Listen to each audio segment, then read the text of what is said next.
Hello, everyone, and welcome to today's webinar. My name is Mingjuan Liu. I'm the Director of Marketing at uBriGene's, and I will be your moderator today. So there are still 2 minutes before 12. Before we start, let's do a quick sound check. Please confirm if you can hear us by using the Q&A box in the top right corner of the webinar platform. So there's a Q&A box. Okay, I see some thumb up. Okay, thank you. Thank you so much. Will we just 1 more minute to let more people join in? Thank you for your patience.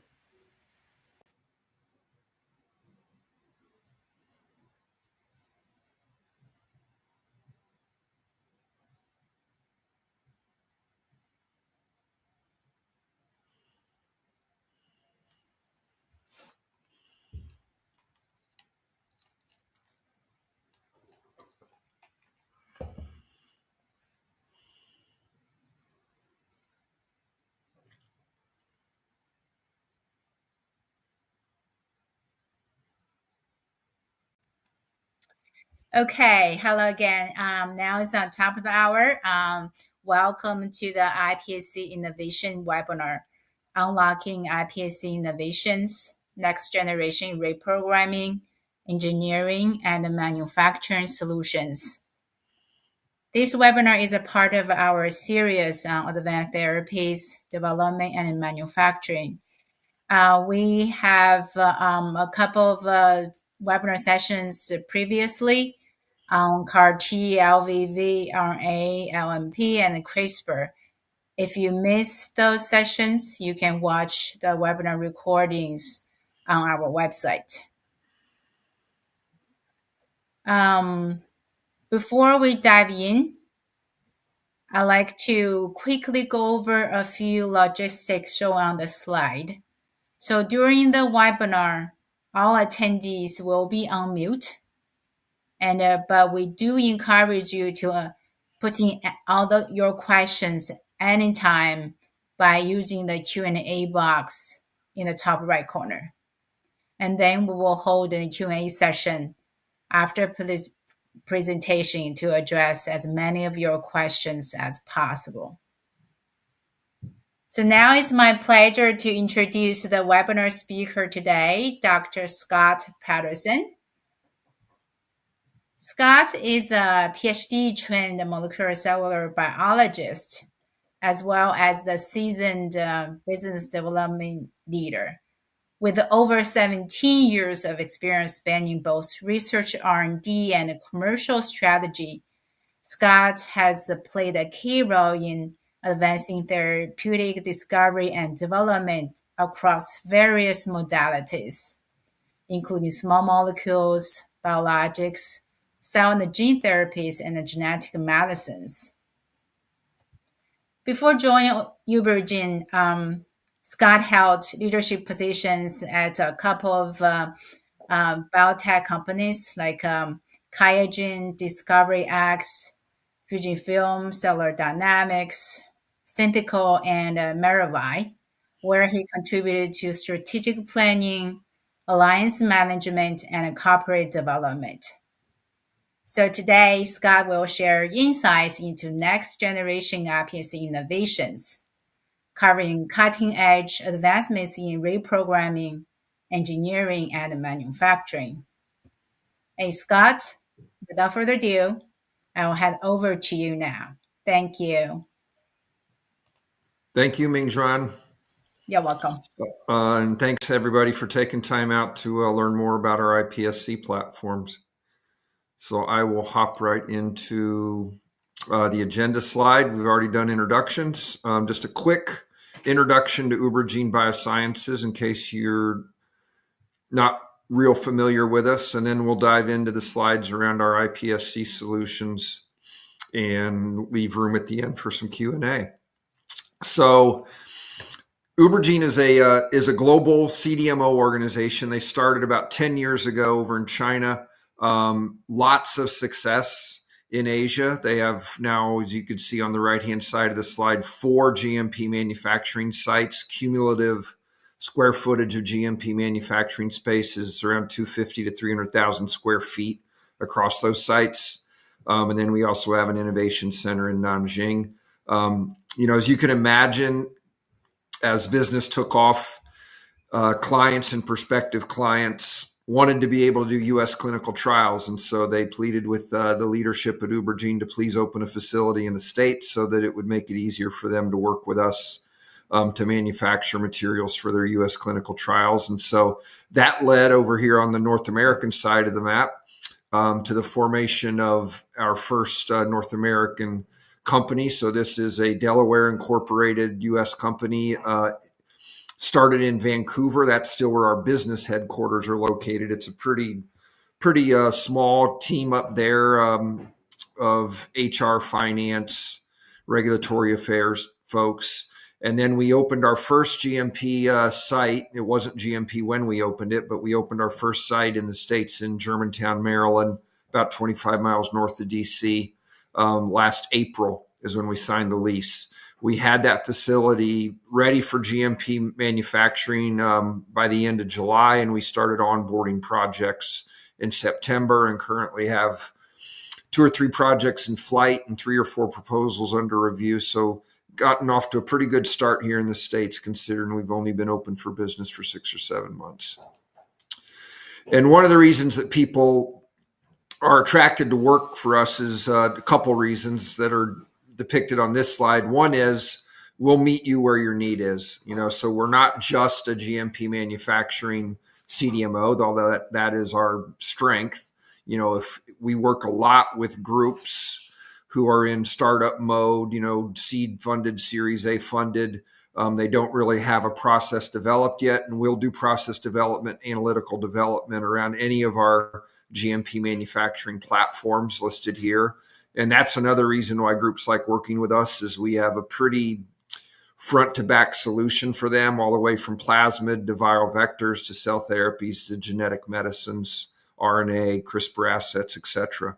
And so once we've built credibility with groups and they're comfortable working with us on those PD, AD type projects, that streamlines very easily into GMP manufacturing of their assets, along with rigorous QC release testing and cold chain management and stability testing. The other thing that we won't talk about today, but that I've come to appreciate in my 8 or 9 months at uBriGene, is the team's ability to help clients get to first in human data very cost effectively and time effectively.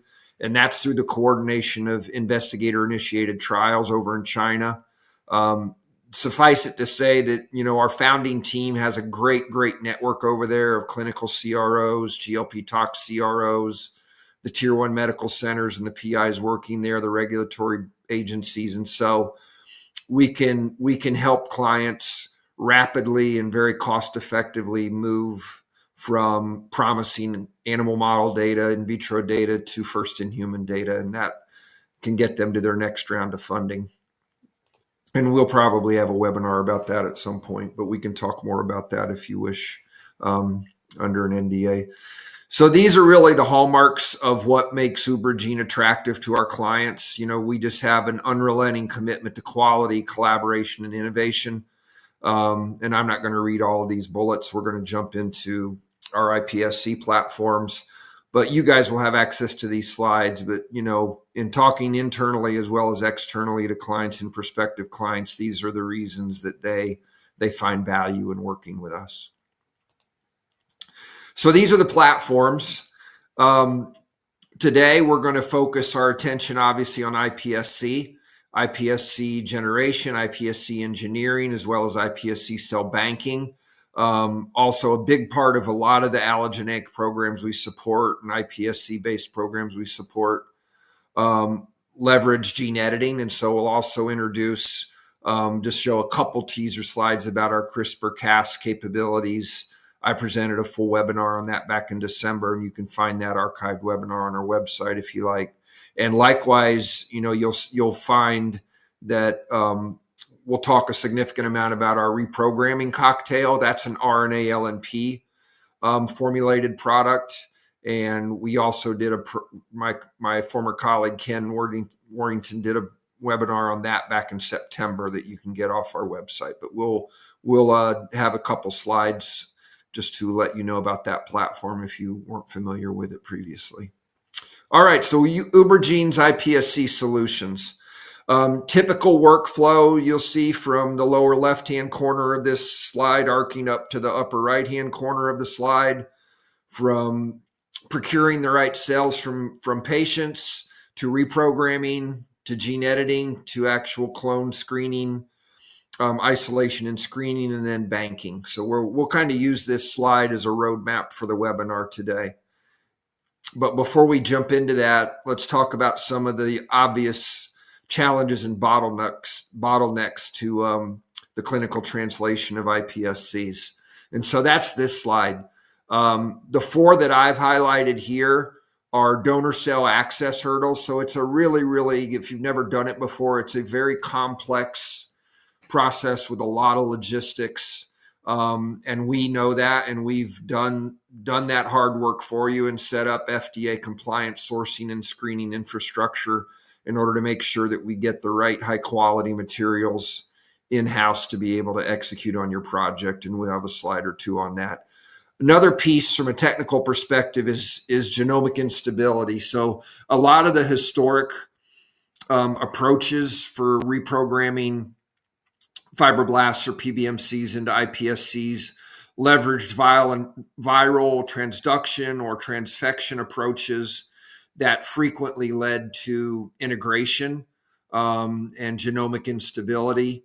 Our product, our mRNA-LNP reprogramming cocktail product, is what we use both for our internal processes, and we also offer it as a product if you want to do your own reprogramming. And it is an mRNA-LNP based formulation that is footprint free. It's non-integrating, and so you don't have that genomic instability concern with our mRNA-LNP reprogramming cocktail. The other big bottleneck that people worry about and that people spend a lot of hours on is screening and characterizing clones. Our mRNA-LNP programming cocktail and the protocols that accompany it are incredibly efficient. And so you'll see on a couple of the slides coming up, we typically get 4 to 10% of the clones that we screen after using our mRNA-LNP reprogramming cocktail are iPSC colonies, that pass our QC specs. And so you don't have to screen hundreds and thousands of clones in order to get the ones that you need. And then the last piece is the cell engineering challenges. There's lots of ways to edit cells and engineer cells, from viral vectors to CRISPR and other gene editing modalities to mRNA-LNP. And as you saw on that platform slide, we have expertise and we've developed GMP platforms for all of them. And so you don't have to go, to provider X for viral-based approaches. You don't have to go to provider Y for CRISPR and provider Z for mRNA-LNP. We have all the platforms up and running, and we'll figure out which one is the best fit for your program goals. And then that really is summarized by this bottom bottleneck that is another reason, as I mentioned before, that groups like working with us, is we have a pretty comprehensive portfolio of platforms that provide a one-stop shop from project concept to first-in-human clinical data. All right, so another way to look at our iPSC-specific solutions is this collection of hexagons here. So those aspects on the left have to do with the sourcing, reprogramming, and banking of our iPSCs. And on the right have to do with the engineering, basically our CRISPR-focused platforms for engineering the iPSCs. And we'll touch on most of these during the webinar today. So let's start with the front end of this workflow and sourcing the right cells in order to get off on the right start for your iPSC project. And that basically involves a lot of alliance management and a lot of vendor vetting. And so we've done that for you. We have relationships with the key medical clinics that are accredited for iPSC donor material donation. We know the PIs, the staff, and the processes of those medical centers, and we have those relationships in place. We also have built credibility and relationships with the CMS certified CLIA testing labs in order to be able to do any sort of incoming QC as well as product QC before we ship materials to you. And then the last piece of this sourcing puzzle is obviously courier and courier logistics. And we have validated couriers in place to be able to make sure that you get high quality materials that come out of our labs that are still high quality materials when they arrive at your labs or at your clinical centers. So that's the check mark for accessing cells. Let's talk about reprogramming, and we'll spend several slides talking about our unique solution for getting high efficiency reprogramming. So as I mentioned before, our solution is an mRNA-LNP cocktail. The reason that clients like to work with this are highlighted in the bullets here. So first of all, it is a non-integrating approach. So there's no risk, like I said, on that opening bottlenecks to clinical translation slide. There's no risk of genetic integration. And so you don't have that safety risk to worry about. It's incredibly convenient. So we have an optimized collection of 5 reprogramming factors. So it's a slight change from the classic Yamanaka factors. And we've carefully formulated those into a single RNA-LNP cocktail that's ready to use right out of the tube with minimal preparation time before you put it on the cells. It's extremely gentle to the cells, which is always important with any products and processes that you use during iPSC generation. And like I said on one of the opening slides, our clients and our internal team typically see about 4 to 10% iPSC reprogramming efficiency, which really, really cuts down on COGS and on time of screening and characterizing clones coming out of your reprogramming. And it's flexible. We have protocols for using this with feeder-based iPSC generation systems as well as feeder-free conditions. And so a little bit about our mRNA-LNP platform, since obviously the reprogramming cocktail is an mRNA-LNP formulation. So we have a really, really high quality mRNA platform. So in my previous job, I was at Maravai Life Sciences on the strategy and corp dev team there. The best known member company of Maravai is TriLink. So did a lot of work with our both internal as well as external partners around mRNA manufacturing and mRNA CMC challenges. And I can tell you that the platform that uBriGene has made, it really is an industry-leading platform. We get very, very high yields. The downstream team has established some terrific downstream processes for getting rid of double-stranded RNA and getting very homogeneous and pure mRNA. It's not mentioned on this slide, but we also can do circular RNA and self-amplifying RNA for groups who are working in that space. That's not what we have in our mRNA-LNP cocktail. We have classical traditional mRNAs for the 5 reprogramming factors. And the other thing worth mentioning is not only are we able to make, high yields of mRNA in a scalable fashion, but we also offer LNP formulation solutions. And a lot of groups do one or the other well, but our team at uBriGene does both well. And so we have a great platform for doing microfluidic-based mRNA-LNP formulation. We get incredibly good batch consistency. We can program the workflow to give whatever the preferred nanoparticle size is. Usually most of them are around 100 nanometer, but we can regulate that, kind of rheostat that. We get very high packaging efficiencies of the mRNA, almost always in excess of 90%, usually in excess of 95% packaging efficiencies. And it's a very scalable process. We can do this at the milligram scale. We can do this at the multigram scale for mRNA, and it works great in therapeutically relevant cell types like T cells and hematopoietic stem cells, and also iPSCs, obviously. And here's just a little bit about the QC. This is not an exhaustive, our exhaustive QC panel. If any of you folks are into quality or have folks on your quality team that want to learn more about our QC metrics for our mRNA as well as our mRNA-LNP, just let us know, and we can set up a call with our quality team and go over the granular details. But suffice it to say, that we are very rigorous about looking at appearance, pH, identity, purity, potency of each of the factors by themselves. So these represent the mRNA for each of our 5 reprogramming factors. And then once we've formulated them into LNP, we also have very rigorous, and again, this isn't the comprehensive panel, but we have very rigorous mRNA-LNP QC metrics as well to make sure that they meet the specs for identity, purity, potency, and safety that are needed in order to be used by our clients. And obviously for GMP, they're even more rigorously vetted for use in the clinic.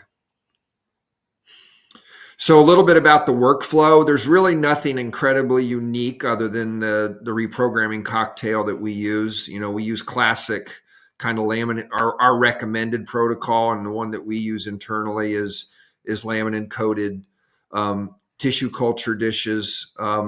The way that we use our RNA, our mRNA reprogramming cocktail is once the fibroblasts, in this case, this is a fibroblast workflow. We also have PBMC workflows that we can share with you.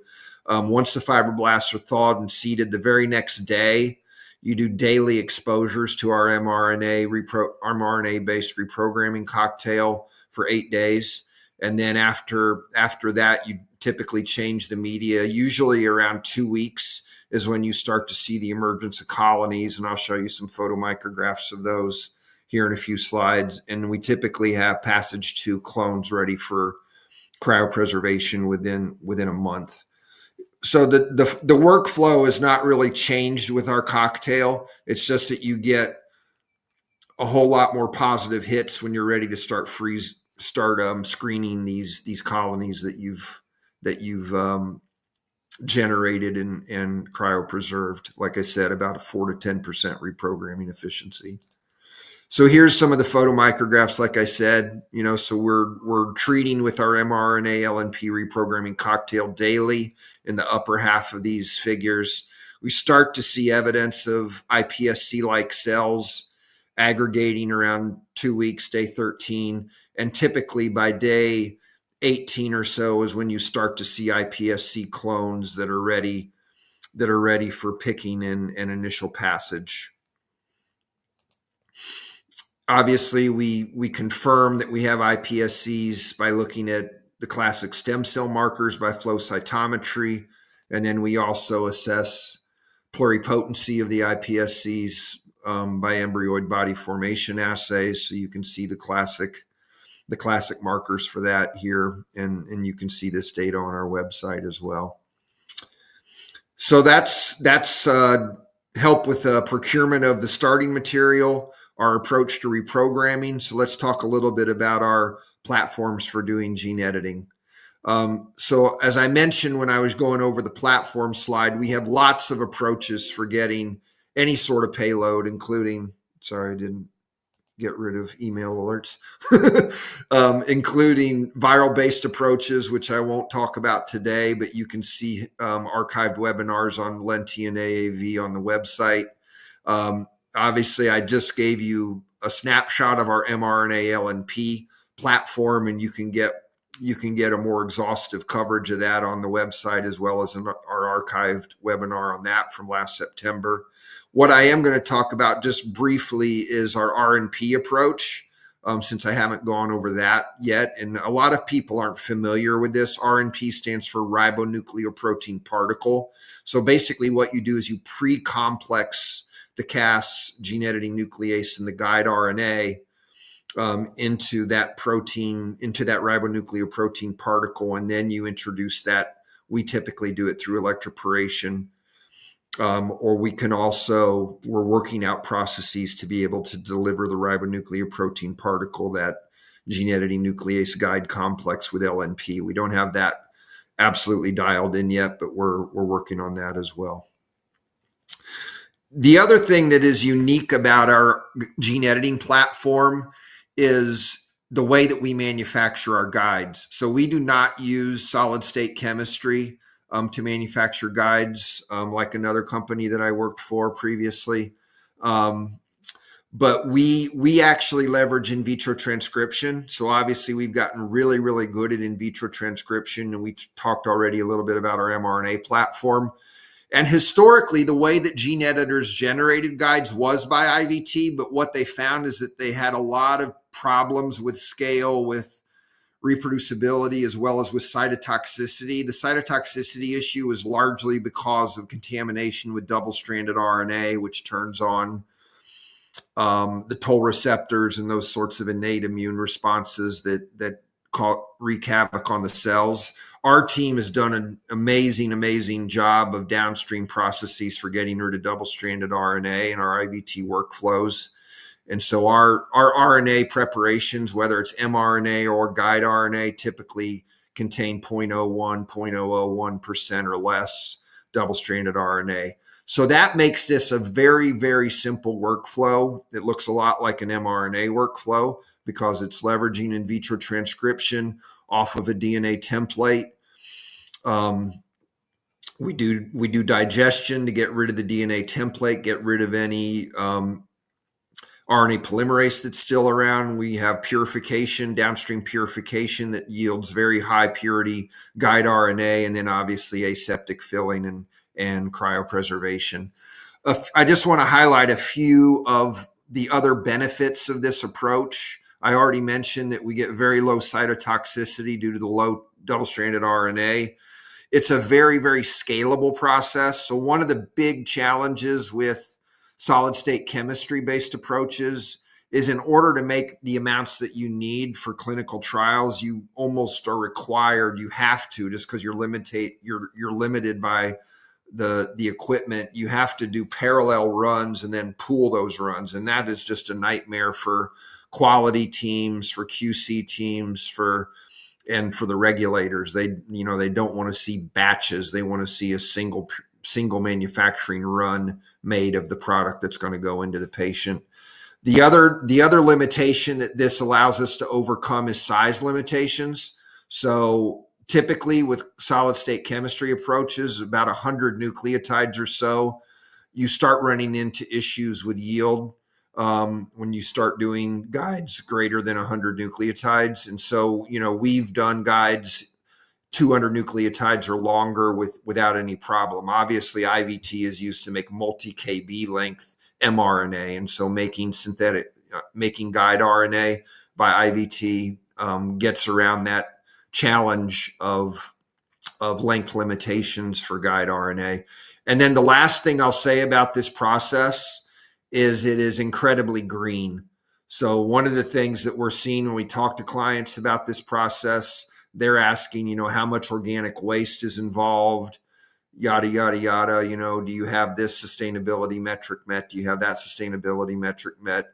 And the answer to all of those questions is yes, yes, yes. We are, this is a completely organic waste-free process. And so that is attractive to some of our clients who have those types of sustainability requirements in place, not only internally, but in terms of their relationships with external manufacturers. It's become a requirement that they have to meet before they can engage with an external manufacturing partner. And so we're in a great position from that perspective as well. So how do we do RNP? It's fairly simple on a slide, but it's challenging, and it has to be done, every time for every unique gene editing nuclease and every guide with that nuclease, because there is a sweet spot for every guide gene editing nuclease. Cas9 is mostly what we do, but I think you saw on the previous slide we've done Cas12, we've done Cas14, we've done Cas15. We can pretty much do this with any gene editing nuclease that is your preferred enzyme for doing gene editing. But it takes a bit of optimization in order to figure out what the right ratio of guide to gene editing nuclease is. There's also different buffers that are ideal for different enzymes. And then the tangential flow filtration to clean up and concentrate the RNP also has to be optimized depending upon the specific enzyme guide combo that you're using. But we have this optimized and dialed in, and it's very much a platform process.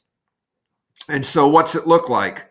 The bottom line is we get as good or better gene editing efficiencies as compared to chemically synthesized guides. So the results with our IVT-based guides in the green box here, with classic chemically synthesized guides in the far right-hand column. And these are targets on the left hand that are very common. You probably recognize them. Very common targets for gene editing, usually for improving, hypoimmunogenicity of the cells. The second one is a client-specific target that's confidential that we couldn't disclose. But the top three rows here are iPSCs. The bottom two are T cells. But these are our guide enzyme RNPs delivered with electroporation. And you can see, like I said, we get better or similar gene editing outcomes with our RNP formulations. And the other nice thing about RNP formulations for the folks in the clinic is it just makes it a whole lot easier and introduces 2 or 3 less variables for them to consider when they're trying to figure out what's the right ratio of guide and enzyme to use, etc. If they can get a vial that's ready to go, and all they'd have to do is pop the lid and use it on their patient cells, and everybody's happy with that. And so that's another obvious advantage. So cell sourcing we've covered, reprogramming we've covered, gene editing we've talked about, our ability to do that by virus, do that by RNP, do that by mRNA-LNP. And so the last piece of the puzzle is obviously the seed banking. I didn't put a workflow slide in here, but we can absolutely put an NDA in place, and we can talk a little bit about our workflows for cryopreservation and seed banking. But suffice it to say that we have very rigorous QC like we do for all of our manufacturing platforms. We make sure that the products are safe, potent, pure, and have the right identity and integrity of the active products in them. So this is a pretty thorough QC panel for our iPSC seed banks and master cell banks, and obviously working cell banks we can generate as well. And then so that really leads me to the closing slide to say that we have a very comprehensive toolbox for getting you to where you need to be with your allogeneic cell therapy programs and your iPSC derived cell therapy programs. The one thing that I didn't highlight that we don't do as a platform offering is differentiation. What I will say is we can do it. If you have a dialed in process that you're ready to have tech transferred over, we absolutely are more than open to having our team jump on a call with you and talk about tech transfer and figuring out how to generate, your preferred immune cell type, your MSC or neuronal cell type that you need for your clinical trials. But obviously that's a pretty ad hoc client project specific solution. And so we don't really have a platform per se for offering differentiation services, but we do have the expertise and the capability of doing that if you want us to do that. And so highlights about our iPSC platform capabilities.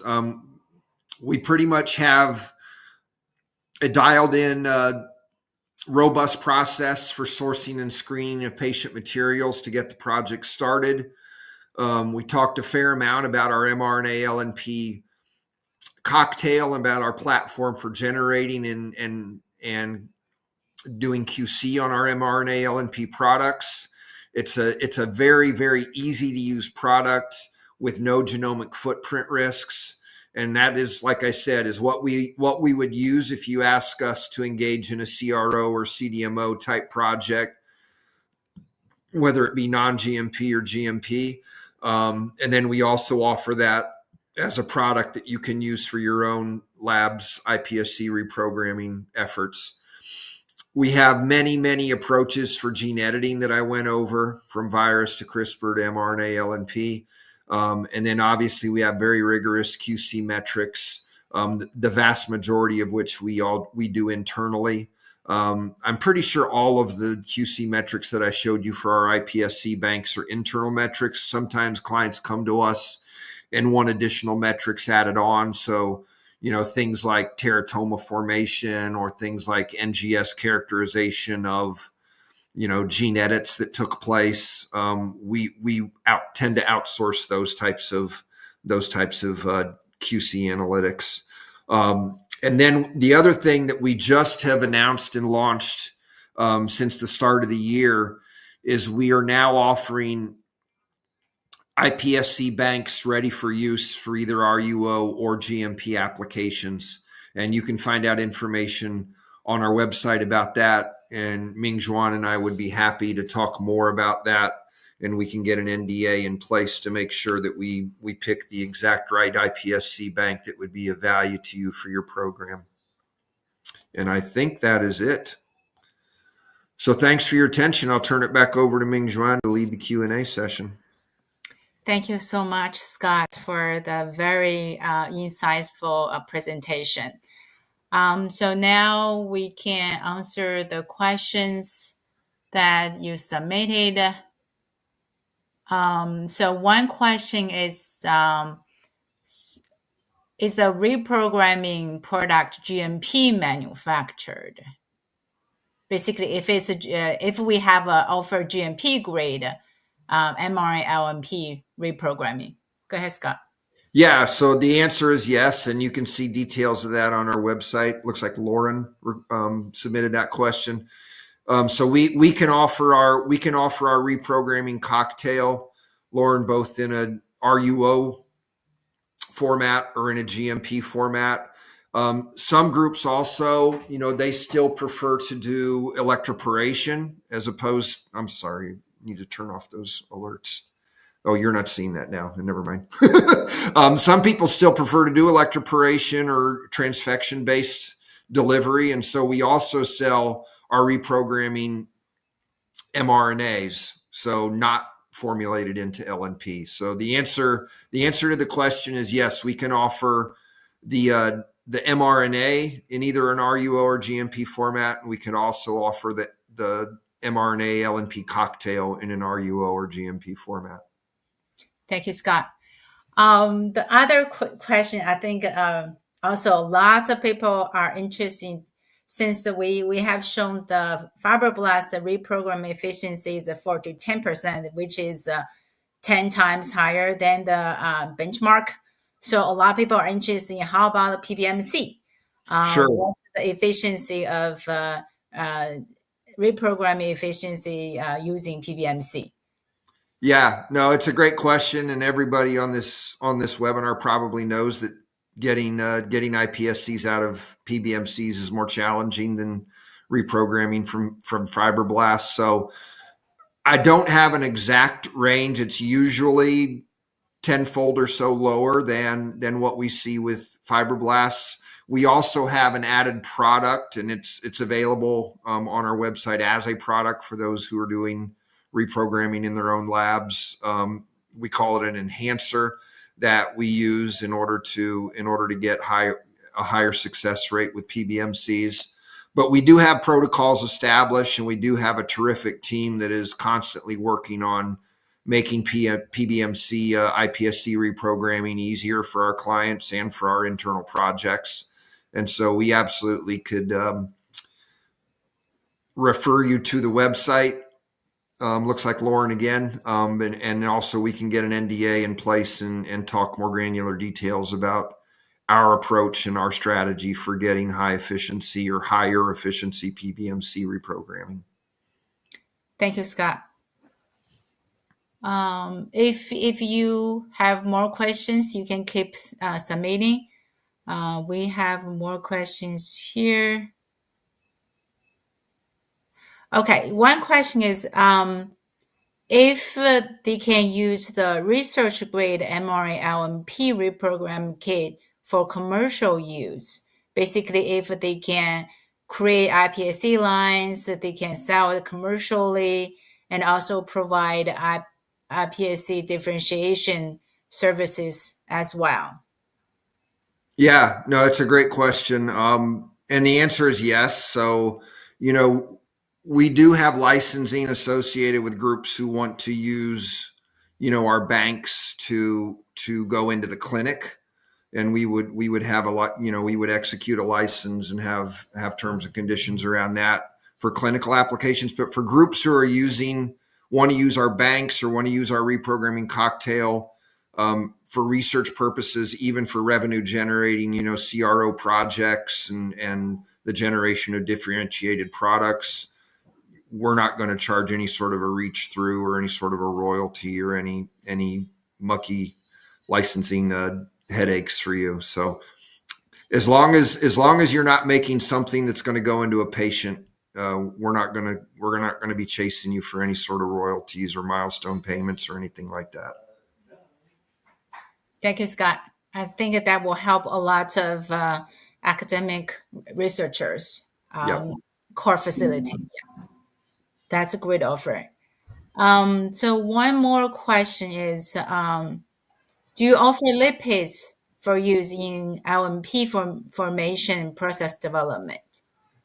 Yeah, that's a great question. So obviously that wasn't part of our portfolio, and that's because that's one area that we haven't committed to becoming experts in. But what we have done, the approach we've taken is strategic collaborations. So we haven't really yet made any public announcements about this, but we have a couple of lipid innovators that we collaborate with.